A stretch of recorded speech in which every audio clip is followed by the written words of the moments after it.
Hello, everybody, and welcome to this lesson on chromosomes. You are going to need a piece of paper and 4 colors. They could be pencil crayons, pens, markers, highlighters, whatever. You're going to need to be able to indicate some different chromosomes with some different colors. So pause the video, go get those things now, and then come back. Okay, I hope you have those things. We're going to talk today about chromosomes. I'm going to show you some different forms of chromosomes, and I'm going to show you how chromosomes can result in quite a lot of diversity within a species. So just something to make sure everybody knows before I start is you can have a chromosome that looks like this. This is an unreplicated chromosome. It is what the chromosomes will look like in your body cells before duplicating in interphase, so before mitosis or meiosis. And then right at the end of interphase, right before mitosis or meiosis, this chromosome makes a copy of itself, but it's still attached, that copy. So this is called a replicated or a duplicated chromosome. It's important to note that both of these are referred to as one chromosome. Okay, it has the same genetic information. So here it just has one copy of the genetic information. Here there's 2 copies of the genetic information.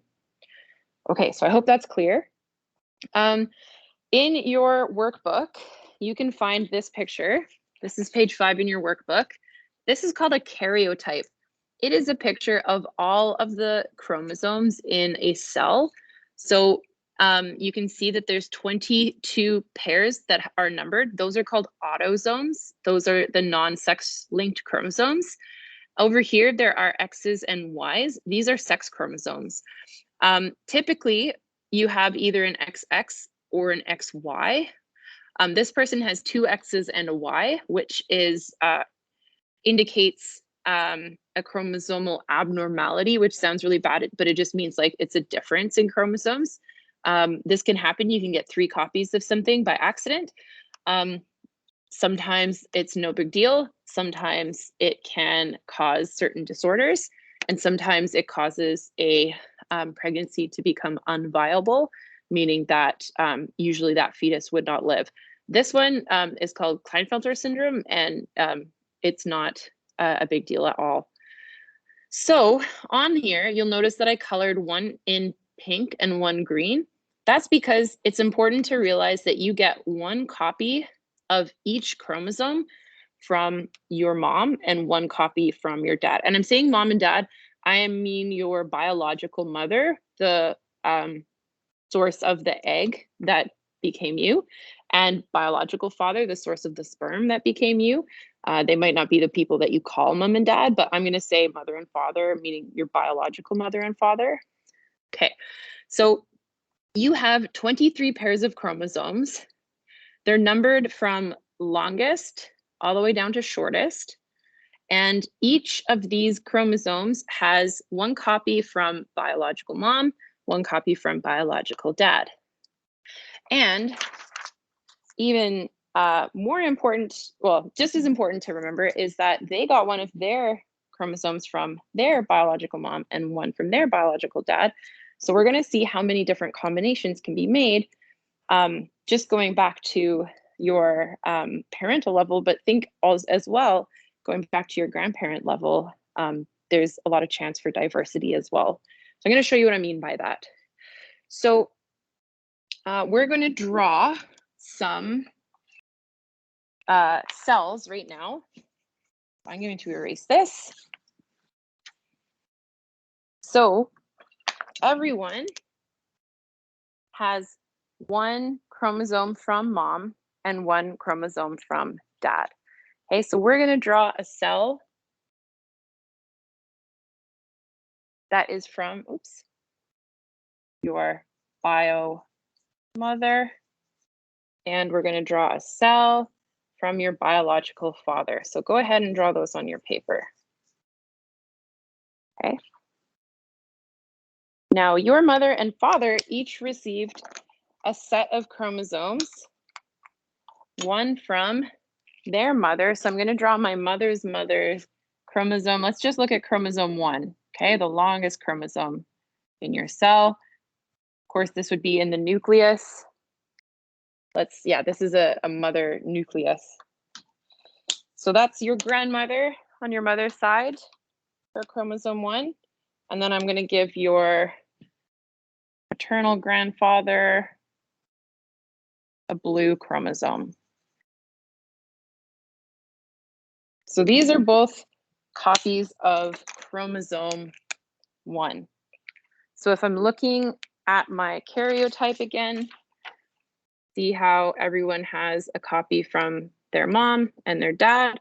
So one copy of one from mom, one copy of one from dad. So that's what I've done here for this nucleus of your mother. Okay, so now let's look at your father.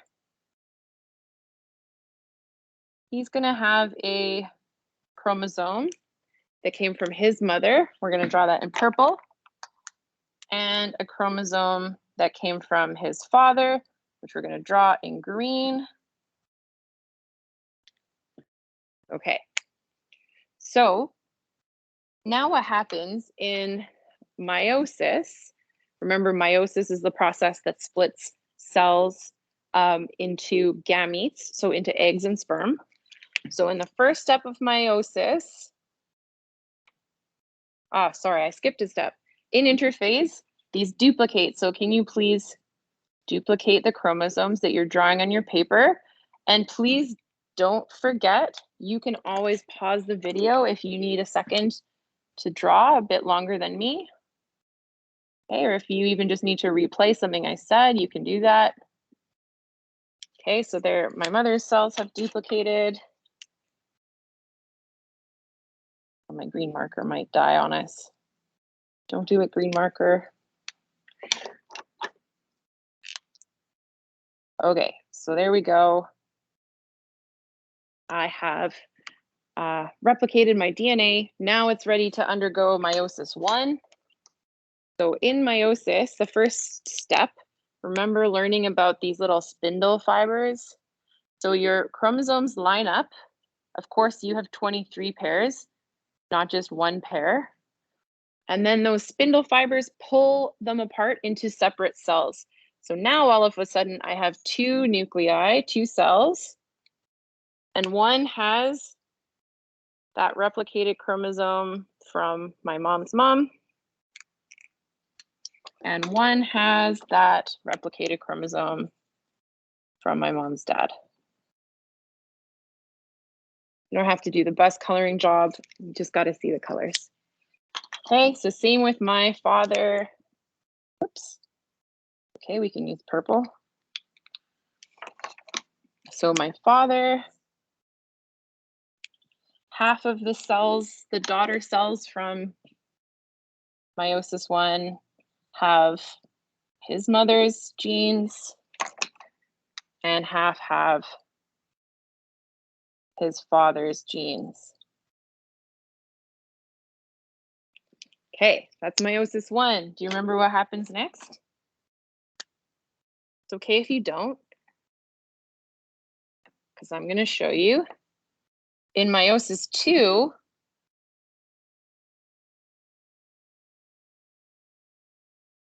those cells also undergo a division.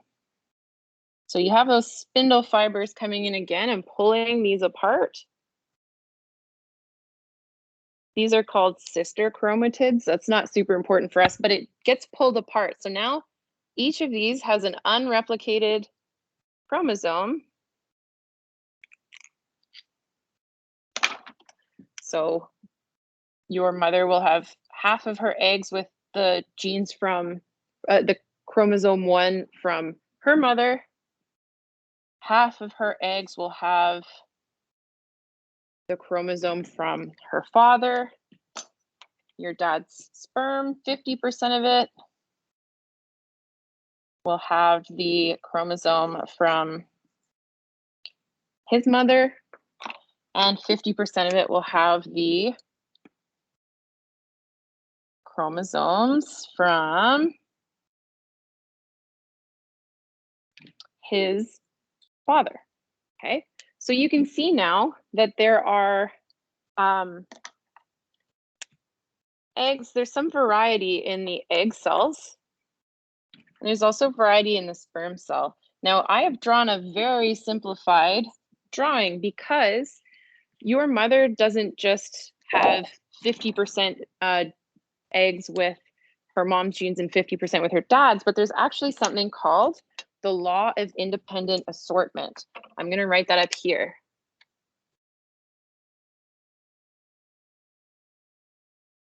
Law of independent assortment.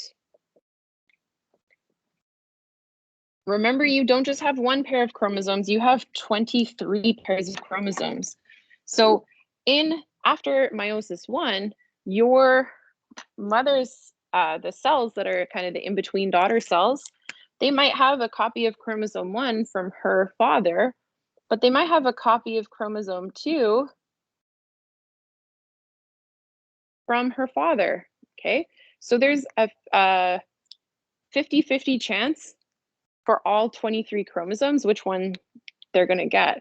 So what that means is that for egg and sperm combinations, you actually have two, because there's two parents, to the power of 23 combinations of chromosome pairs. So imagine like flipping a coin 23 times.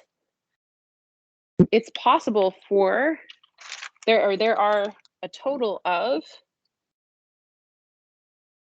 8,388,608 different combinations of eggs, and 2 to the power of 23 different combinations of sperm.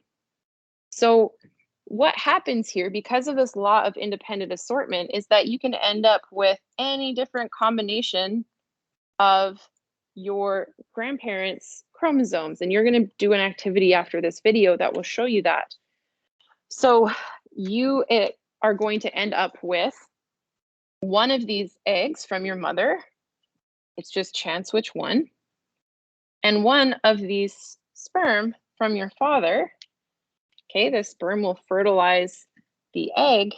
And then in your cells, after your cells develop, you are going to end up with a copy of chromosome 1, and this one came from one of your grandparents on your mother's side, and another copy of chromosome 1, and this came from one of your grandparents on your father's side. And you can have, if you're into math and probabilities, now you're getting 2 to the power of 23 combinations squared. And that ends up to be about 70 trillion different combinations. So this is why nobody looks exactly identical to their siblings unless they are twins.